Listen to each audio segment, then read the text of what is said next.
Hey there guys, it's Salis, and today I have the pleasure of announcing to the YouTuberverse, Thief! I'm bad at this! As you may know, I crowned Dishonored my Game of the Year back in 2012, and the Thief series is the series which spawned it. So one would say before I even played it I would like it, but to be honest I couldn't believe my eyes. From the outset of Thief I thought, oh god, not more grey and brown. But once I actually got into it, I realised the colour palette was more varied than I first thought. And since the game emphasises the use of hiding in the shadows, the use of lighting is nothing short of breathtaking. Be it the beautiful god rays from above or the flickering ambient lighting, it all just blew my mind. And I was particularly impressed by how the shadows reacted to their light source. The city itself, where all this takes place, is a sprawling labyrinth littered with some wonderfully designed architecture, from the clock tower to the cathedral and everything in between. Even look good down to how the water reacts and moves as you sneak through it. The animation quality throughout the game is very smooth and true to life. In short, Thief is one of the best visual experiences you'll ever have. But as for the sound, while the sound itself is very good, from the sound objects make and the dialogue and the voice acting is really good, the application of the sound is, let's just say, a little wonky. The banter between the guards and the chatter of the people in the city streets seems somewhat limited, and for some reason it can pass through walls.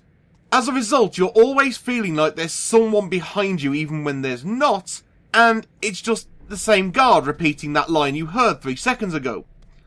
Aside from the people repeating themselves all the time, sometimes when they're in groups, one of them would say the exact same line the last one just said, or start the same line a split second later, making the entire thing sound disjointed. Personally, I found this funny, but it is a letdown for an otherwise great game.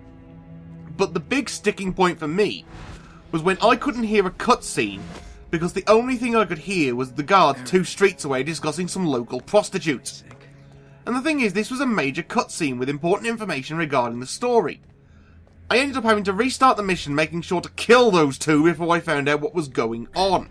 So let's talk about the gameplay of Thief. Oh my god!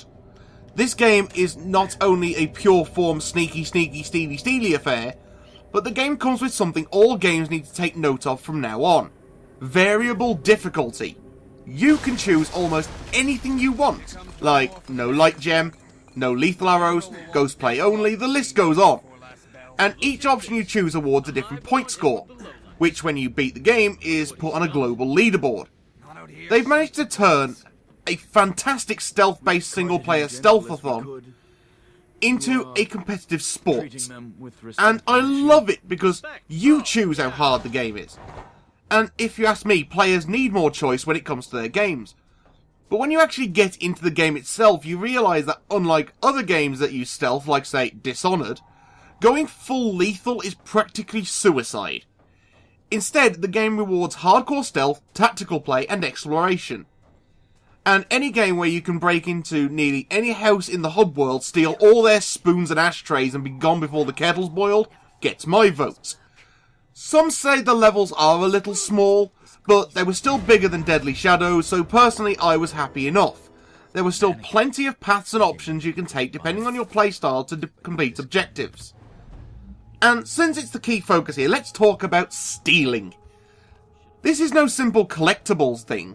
This is your bread and butter. You have to steal to get money, and you need lots of it. Because equipment and upgrades are in no way cheap. So you will probably spend hours like me breaking into every house in the overworld, just for money and spoons beyond your wildest ice cream fantasies. But one thing I am glad of is, like Dishonored, it auto-converts your stolen spoons into coin. The other thing you can upgrade in this game is Garrett's focus. This is a semi-supernatural ability that is handy for finding secrets and avoiding traps, but it's not required to finish the game.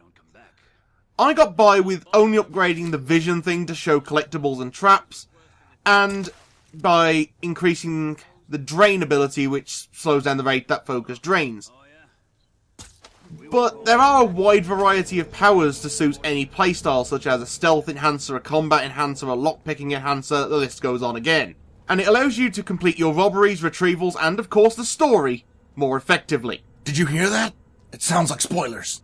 You play as Garrett, career thief and professional monologuer.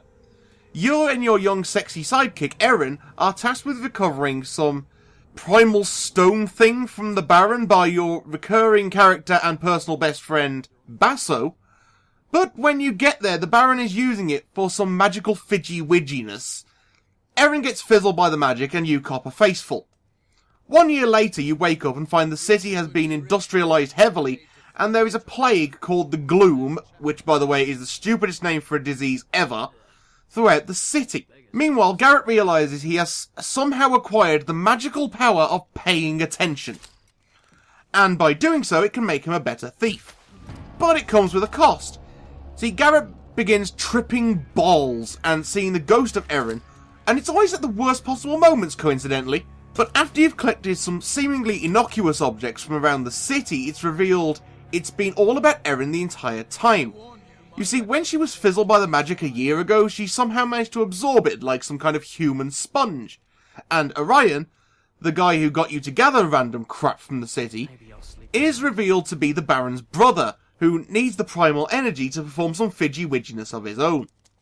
So it's up to you to gather the stone pieces back together again, and reverse the spongification to save the city. And what more can I say? It's got everything. Women, intrigue, the required level of betrayal. Plus, you can spend hours avoiding the story entirely and just dick around. And yes, before you go crazy, yes, there is a part of the game where you can spy on people fucking for as long as you want. The story of Thief is fantastic, and the pacing is spectacular. I love how the larger city changes around you based on story progression and genuinely reflects the actions of the characters. So for me, Thief deserves the full 3 teabags for its story. As for the controls, however, this was a bit of a mixed bag. For the most part, they were fairly responsive, as you would expect, but in hairy moments I did find having swoop, climb and jump all be the same button be something of an embuggerance. Like when I was trying to flee to higher ground and Garrett decided to swoop 1mm closer to the crate he was already pushed up against rather than actually climb it, or decide to swoop off a ledge and fall to his death, then jump across a narrow gap. But the 2 controls that stuck out for me were R for melee and V for dodge. I'm sorry, I don't have 7 fingers on my left hand. I had to rebind those to my mouse, just to be able to use them, but once I had rebound them, I found them much easier to use, and each control seemed to do its purpose very well. I just had to keep reminding myself that F1 and Escape bring up 2 different menus. Although I was glad to see Quick Save and Quick Load were available, because at least I could take a mulligan when I fucked up. And it's nice to see it was only when I fucked up that the game never glitched out or caused me any problems, causing me to fail. Probably because it was so well optimised. Honestly, this game runs fantastically well compared to some other recent AAA releases, which are either PC-destroying behemoths, or struggling so much they start to fray at the seams. But Thief bucks the trend by running like a cheetah in a Ferrari on meth. I noticed the occasional FPS drops, but for the most part I was running at 60 the whole time, and it only ever dropped a very tiny amount, even during the section of the game which I like to call Particle Effects Mardi Gras. I think the industry needs to learn from Thief, in both terms of optimization and its replay value. Thief has a lot of replay value. Not only does it assess your playstyle after each chapter, giving you between Ghost, Opportunist and Predator, it allows you to go back to any chapter afterwards and try for better. And each ranking has challenges associated with it to improve it, so you might try for those. Each mission is littered with loot, so it's easy to miss some the first time. There are a ton of side missions and contract jobs to do, and you might not get a chance to do them all before story ends, so it's always good to go back and do those. And of course there is the variable difficulty mode, but if none of that interests you, I'm sure there will be more houses to break into, and if that's not enough for you, you're probably never going to buy this game by the time you clicked on this review. Time to get off. I prefer being a So, movie. in conclusion, Thief has some fantastic looks, atmosphere and tension. It has amazing pacing on the story is really good, and despite a few teething problems, it's probably one of the best games I've ever played, we are talking Game of the Year territory here. Streets aren't quiet. And despite its minor issues, I have to give Thief my first ever 10 out of 10. So thank you for watching my review of Thief. I hope it interests you, and if it hasn't become apparent already by this game.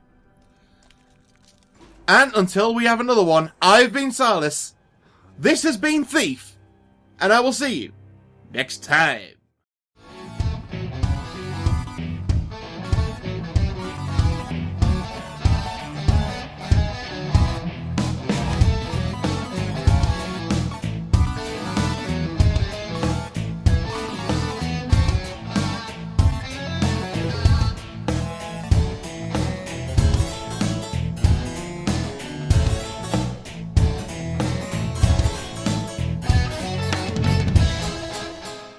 In case you didn't know, I'm going to be at EGX Res this year at the NEC in Birmingham. March 28th to March 30th. I hope to see you there. Remember to come and say hello. I don't bite. Unless you want me to.